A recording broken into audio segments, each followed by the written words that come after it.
how do we get to a position where we're literally thinking about rewarding terrorists with everything that they want? I mean, when we went after Islamic State all those years ago, they wanted a caliphate state.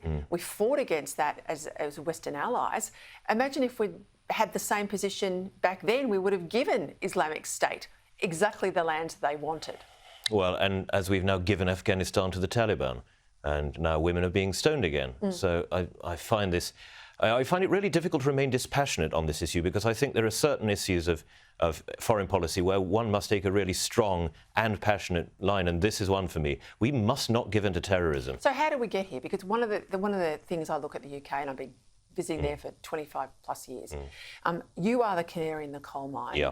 In terms, I think, of losing your culture in certain areas of London in particular, but Britain, on the back of migration. Migration is a good thing, but don't lose your culture and your values with it. We are concerned now in Australia with the growth of the Muslim vote in some seats and the risk that is distorting once sensible Labor foreign policy. I think how we got here is precisely as you outline, a great deal of migration, but also a policy of multiculturalism, which did not demand that those coming to the United Kingdom to make their lives conform themselves to our values, conform themselves to our way of living and our way of thinking about the world.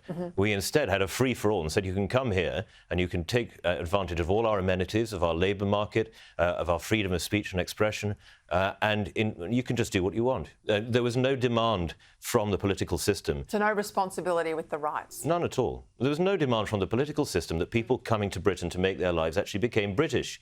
They became essentially sort of long-term tourists, using every amenity and every freedom for which Britons have fought and died over centuries for their own ends. And unfortunately, the Labour Party courted, and has courted for generations now, that very, shall we say, entrenched Muslim vote in parts of the Midlands and of the North, and certainly in Scotland. And I fear that it's led to a real fissure in the United Kingdom between those who have come, and I would say that the Sikhs and the Hindus who've come have very, very largely become British, and those who tend to be Islamic who've come and just see it as a convenient jumping-off point for better lives economically, and really do hold in contempt so much of what we have historically valued.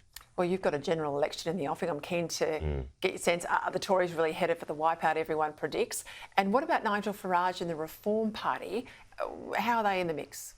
I think the Tories certainly deserve to be wiped out. They've had 14 years during which all of the problems we see now have been allowed to flourish.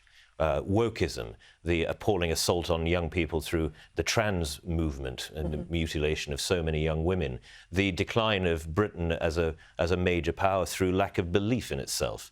And this is under a supposedly conservative government, and the utter, I must say, stagnation of the economy, because we've continued, as so many other nations have, this mad economic model of importing low-skilled workers and therefore having a wage suppressant effect on the whole economy, the housing crisis, which is almost entirely down to immigration, when we have 745,000 net migrants last year, as we did legal migrants, and yet we're building fewer than 100,000 houses. So I think the Tories are currently polling lower than they ever have in their entire history.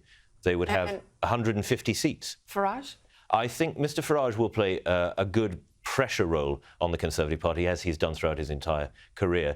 My fear is that Reform will take votes from the Conservatives, and therefore there will be good Conservative MPs whose presence in Parliament after a defeat is necessary to have a true Conservative Party, who will be under threat. Goodness me, you could have been speaking about Australia there, I hasten to add. David Oldroyd-Bolt, thank you for your time. Great to have your company.